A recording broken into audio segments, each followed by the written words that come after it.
जन्म ही ऐसे देश में लिया है जहां भक्ति की गंगा बहती ही रहती है, कथा कीर्तन होते ही रहते हैं। और ये सब हमारे संस्कारों का काम है। जिसमें संस्कार हैं वे कथा कीर्तनों में जाते हैं, साधु संतों की शरणागति लेते हैं, भजन करते हैं, मंदिरों में जाते हैं। और जो लोग पाश्चात्य संस्कृति अपनाते हैं उनको कथा कीर्तन से कोई मतलब नहीं।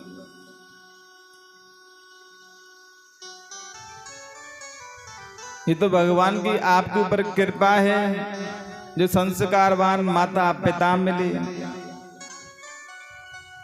क्योंकि संस्कार जो होते हैं वे माता पिता देते हैं। घर से ही संस्कार जन्म लेते हैं, बाहर कोई भी नहीं देता। बाहर तो बस यह प्रयत्न करते हैं कि ये अच्छा कैसे है, इसको किस तरीके से बिगाड़ा जाए।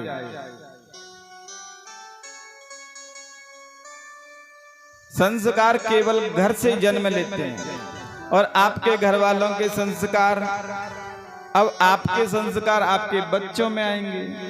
आपका मन कथा कीर्तन में रहेगा, साधु संतों के प्रति रहेगा, तो आपके बच्चों का भी मन ऐसा ही रहेगा। हो सकता है आपसे आगे निकल जाएं सेवा करने में। और सबसे बढ़िया बात यह है कि युवा वर्ग अब पहले से ज्यादा ध्यान देता है, क्योंकि भक्ति करने का जो सही समय है वह जवानी ही है। वृद्धावस्था तक शायद नहीं पहुंच पाए तो फिर कल्याण कैसे होगा। इसलिए जो भगवान का भजन है जवानी में ही शुरू कर देना चाहिए, क्योंकि अंतिम समय का तो पता नहीं है। कई लोग कहते हैं कि जब वृद्धावस्था आएगी तब देखेंगे, तब तैयारी करेंगे, भजन करेंगे।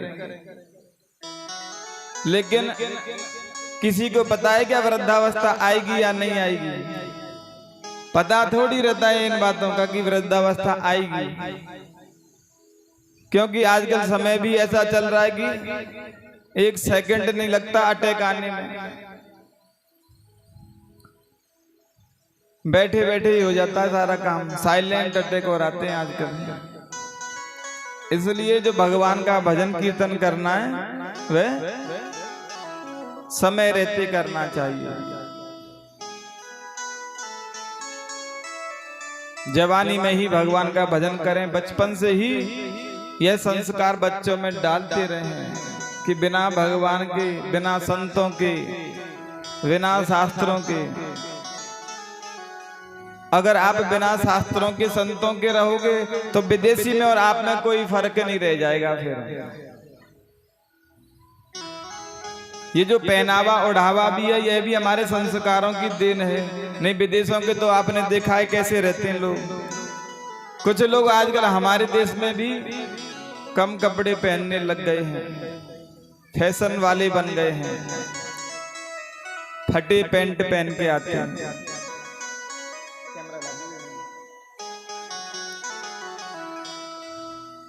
और कहते हैं कि भैया फैशन, फटे पैंट, और वे भी साधारण पैंट से महंगे पैंट आते हैं। बड़े चाव से खरीद के लाते हैं। जब दुकानदार के पास जाएंगे तो कहेंगे भैया फटा वाला पैंट दिखा। पुराने जमाने में फटा पैंट कोई भी नहीं पहनता था, शर्म आती थी पहनने में। ज्यादा पुरानी बात नहीं, 10-15 साल पहली बात तो लगा लो। अगर जरा सा भी फट गया तो छुपाने का प्रयास करते थे कि किसी को दिख नहीं जाए। और आजकल दिखाने का प्रयास करते हैं कि हमारा फटा पैंट है, देख लो।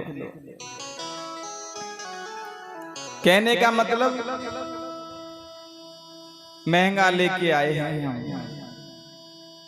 पैसे भी दो और फटा पैंट पहनो। ऐसे फैशन से क्या मतलब है?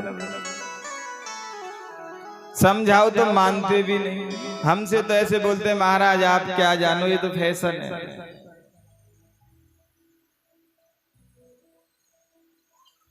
अगर हमारे यहाँ के पहनावे वाले को किसी को खड़ा कर दिया जाए और एक विदेशी व्यक्ति को खड़ा कर दो तो सुंदर वही लगेगा जो हमारे यहाँ के पहनावे में है। लगेगा कि नहीं लगेगा? तो आप अपने बच्चों को ऐसे संस्कार नहीं देना। साथ में ले जाओ और कपड़े खरीदवाओ तो सोच समझ के। अब तो कुछ समय से ये दौर बंद हो गया, लगभग शहरों में रह गया है, गांव में तो हट गया। कोई भी नहीं पहनता फटा हुआ। पहनता है कि या कोई? कुछ पहनते हैं। मत पहना करो भैया, ये फैशन आपको भगवान से दूर ले जाएगा, संस्कारों से दूर ले जाएगा। अगर संस्कारों में रहना चाहते हो तो यहीं का पहनावा पहनिए, क्योंकि हर चीज अपनी छाप छोड़ती है। वस्त्रों से भी हमारे संस्कारों पर फर्क पड़ता है, सोच पर फर्क पड़ता है। सोच हमारी बदल जाती है यदि हम बाहरी पहनावे पहनते हैं, बाहरी देशों की संस्कृति अपनाते हैं, तो मन भी हमारा फिर वैसा ही हो जाता है।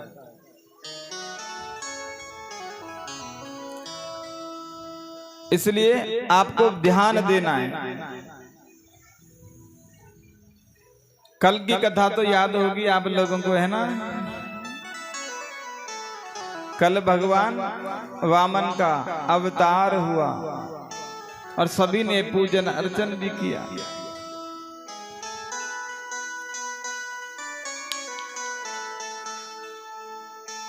बलि महाराज के यहाँ पर जब वामन भगवान जा रहे थे तो बलि महाराज ने देखा और सोचा, क्योंकि भगवान का जो प्रकाश था वह इतना था, तेज जो था इतना था कि उससे लग रहा था कि कोई ना कोई भगवान सूर्य नारायण या चंद्रमा आ रहे होंगे। और भगवान को देखते ही गुरुजी से कहने लगा कि गुरुजी, मुझे लगता है कि आज हमारे आश्रम पे, महल पे आज तो भगवान स्वयं सूर्य नारायण या चंद्रमा आ गए हैं। जब वामन भगवान पास में पहुंचे तो देख करके बलि महाराज ने बड़ा ही सुंदर स्वागत किया। हे ब्राह्मण देव, मैं आपको प्रणाम करता हूं। लेकिन वामन भगवान ने सोचा कि जब तक कुछ दिखाएंगे नहीं ये हमको मानेगा नहीं, तो माला झोली थी उनके पास में, माला झोली में हाथ डाला और भगवान का भजन करने लग गए।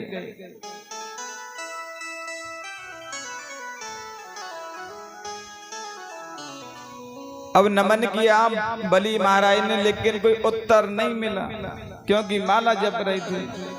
दूसरी बार फिर कहा, हे ब्राह्मण देव, हम आपको प्रणाम करते हैं, लेकिन फिर भी कोई जवाब नहीं मिला। तो उनके जो गुरुजी हैं वह शुक्राचार्य हैं, और शुक्राचार्य जी महाराज ने कहा, राजन जानते नहीं तुम, ये ब्राह्मण देव हैं और भगवान का भजन करते हैं, और भजन करते समय बीच में बोलते नहीं। आप भी नित्य प्रति भगवान का भजन किया करो। कथा कीर्तन तो जहां भी हो जाना चाहिए, लेकिन नित्य प्रति भगवान की कम से कम एक माला तो किया ही करो, आत्म कल्याण के लिए। साधु संत दिन भर भगवान का भजन करते हैं, क्योंकि आत्म कल्याण करने के लिए भगवान ने मानव तन दिया है, अपनी गति को सुधारने के लिए। 84 लाख योनियां हैं, ना जाने किस किस योनि में फिर भटकेंगे, पता नहीं। मानव के बाद में गधा बने, सुअर बने, कुत्ता बने, बिल्ली बने। इसलिए इसी जन्म में हमें अपने आवागमन का जो चक्र है उससे छुटकारा पाना है, और सीधा सरल उपाय है भगवान का भजन। केचित केवल्या भक्त्या वासुदेव पराया। भगवान का भजन कीजिए और प्रत्येक प्राणी में भगवान का दर्शन कीजिए। सिया राम में सब जग जाना। प्रत्येक प्राणी में जब भगवान का आपको दर्शन होगा तो समझ लीजिए आपके मुक्ति का द्वार खुल चुका है। लेकिन कई लोग दूसरों में बुराई ढूंढते हैं, और जो बुराई ढूंढेंगे तो मन पवित्र थोड़ी होगा, मैला होगा। और जब मन मैला होगा तो भगवान बिल्कुल भी नहीं आएंगे। गंदगी में कोई जाना पसंद नहीं करता, चाहे वह इंसान हो या जानवर। तो भगवान की तो बात ही अलग है। अपने मन को पवित्र कीजिए, और मन पवित्र हरि भजन सो। केवल भगवान का भजन ही हमारे मन को पवित्र कर सकता है, और किसी की सामर्थ्य नहीं है। प्रातः काल जगते हैं तब राम राम बोलना चाहिए। यहाँ तो बोलते होंगे क्योंकि गांव के लोग हैं अधिकतर, और गांव में तो राम राम चलती है, और शहरों में हाय हेलो करते हैं। फर्क पड़ता है। अभी तो हम क्या बोलते हैं, माता पिता, और अंग्रेजी में मॉम डैड। अब बताओ मॉम डैड का अर्थ क्या है? अर्थ थोड़ी कोई इन शब्दों का।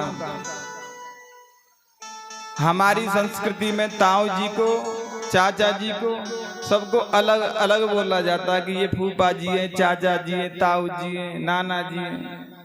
और अंग्रेजी में केवल अंकल, चाहे ताऊ जी हो चाहे फूफा जी हो, सबको अंकल बोलते हैं। अब कैसे पता पड़ेगा कि फूफा जी को बुलाया या ताऊ जी को बुलाया? पढ़ सकता है क्या पता? और लेडीजों को आंटी। तो हमारी भाषा कितनी पवित्र है, इसमें सभी संबंधियों का अलग अलग नाम बताया गया है। पहचान तभी तो होगी ना, अलग अलग होगा। यदि सभी के नाम एक जैसे रख दिए जाएं, सबका नाम राकेश हो, तो कौन आएगा दौड़ के? आ सकता है कोई? सब सोचेंगे पता नहीं किसको बुला रहा है, कौन सा राकेश है। तो अपनी संस्कृति ज्यादा मजबूत है। सभी संबंधियों के अलग नाम हैं, वस्त्र पहनने का तरीका, बोलने का तरीका, रहने का, सबके तरीके अलग अलग बनाए हुए हैं।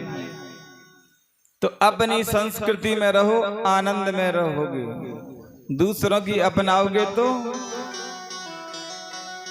फिर तो भगवान ही जाने क्या होना है क्या नहीं होना।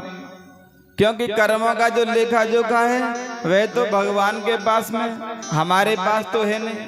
चाहे हम ऊपर से कितना भी भक्ति भाव कर लें, लेकिन अगर अंदर से मन मैला है तो वह जानता है कि आप कैसे हो और आपको क्या फल देना है।